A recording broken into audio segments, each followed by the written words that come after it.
Vida de San Antonio de Padua. Biografía. Nacimiento y nombre.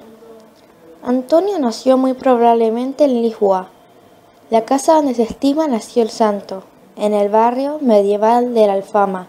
Fue destruida completamente en el terremoto que arrasó Lisboa el 1 de noviembre de 1755 y solo se conserva un pequeño sótano.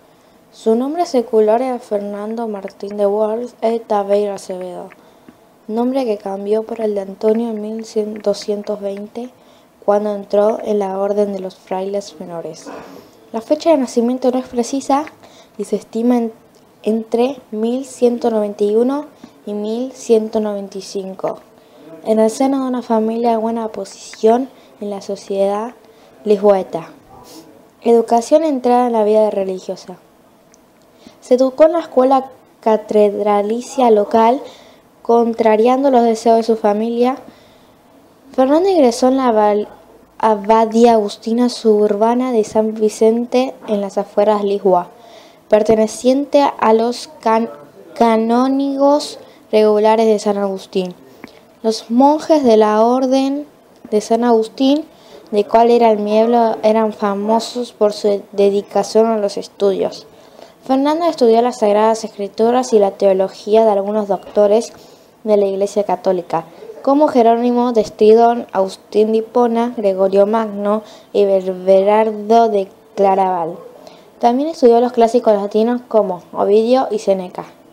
Luego de 2 años, tras obtener el permiso de los superiores religiosos, se trasladó en 1210 al monasterio agustino de Santa Cruz de Combria para continuar sus estudios. Se trataba de un reconocido centro de cultura eclesiástica donde tuvo oportunidad de profundizar la disciplina religiosa, su conocimiento de la Biblia y el ejercicio de la lectio divina. A principios de 1220, 3 sacerdotes, Berardo, Pedro y Otón, y 2 hermanos legos, Acurcio y Ayuto, todos ellos en la orden franciscana, fueron asesinados en Marruecos. Conducida a su reliquia a Combria, el evento produjo un cambio decisivo en la vida de Antonio, quien en el verano de 1220 mudó de orden y se hizo franciscano.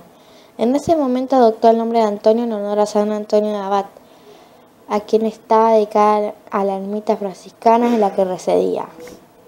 Antonio partió para Marruecos, pero enfermó gravemente durante el invierno de 1220, lo que hizo retornar. En el trayecto, una tempestad violenta desvió su barco a Siria y allí tuvo noticia del capítulo general convocado en Asís. Encuentro con San Francisco de Asís. En la fiesta de Pentecostés de 1221, Antonio junta a unos 3.000 frailes del capítulo general de Asís, el más multitudinario de los llamados capítulos esteras, nombre que recibió en razón de que muchos de los frailes ahí reunidos tuvieron que dormir en las esteras. Allí vio y escuchó en persona a San Francisco.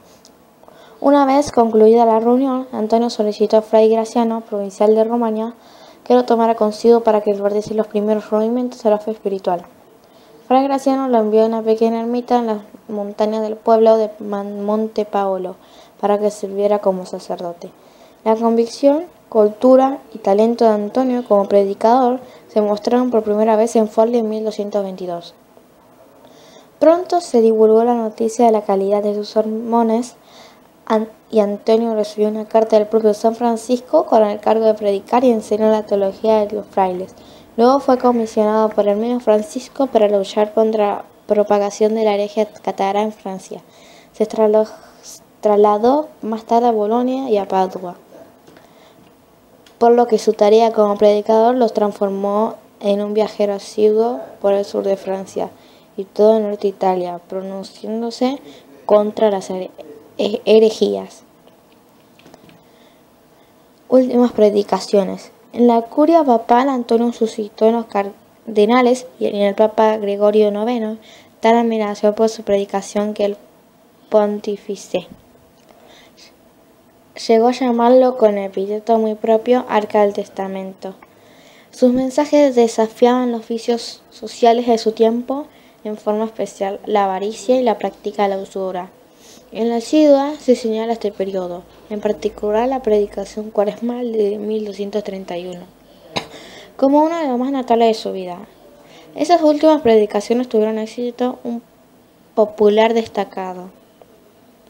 Aquejado por continuas enfermedades, perseveraba de la enseñanza y en la escucha de confesiones hasta la puesta del sol, a menudo en ayunas. La multitud de gente que acudía de las ciudades y pueblos a escuchar las predicaciones diarias le obligó a abandonar las iglesias con recintos de predica para hacerlo al aire libre. Antonio enfermó de hiporodesia y después de la Pascua de 1231 y se retiró de la localidad de Campo San Piero con 2 frailes para descansar y orar. Allí Antonio vivió en una celda construida por él mismo bajo las ramas de un nogal. Poco después decidió retornar a Padua. Ya en las próximas se detuvo en un convento de las Claricias Pobres en Marsella, donde murió prematuramente el 13 de junio de 1231, a la edad aproximada de 35 o 36 años. Canonización. La celebración de las multitudinarias sequías y la multiplicidad de milagros que se le atribuyeron promovieron su rapidísima canonización. Bajo el pontificado de Gregorio IX, de hecho, en el segundo santo más rápidamente canonizado por la Iglesia Católica, 352 días después de su fallecimiento, el 13 de mayo de 1232. En 1263, la ciudad de Padua le dedicó una basílica que conserva sus restos mortales. 30 años después de su muerte, el sarcófago donde se encontraba su cadáver fue abierto. Todo su cuerpo estaba ya corrupto con excepción de su lengua, lo que provocó una nueva oleada de devoción y una admiración que incluye a personalidades como Buenaventura de Fianza. El 16 de enero de 1946, el Papa Pío XII proclamó a San Antonio doctor de la Iglesia bajo el título especial de doctor evangélico. Se atribuyen a San Antonio numerosos episodios de carácter místico, entre ellos la bilocación, ser entendido y comprendido por los peces cuando la persona despreciaron sus predicaciones, o de llevar en sus brazos al niño Jesús durante una noche. De allí surgieron numerosas representaciones iconográficas alusivas. Patronazgo. Existe de él un número importante de toponomías. San Antonio de Padua es el patrón de Lisboa y de Padua, donde permanecen sus restos. Además, es el santo patrón de otras ciudades, localidades y diócesis.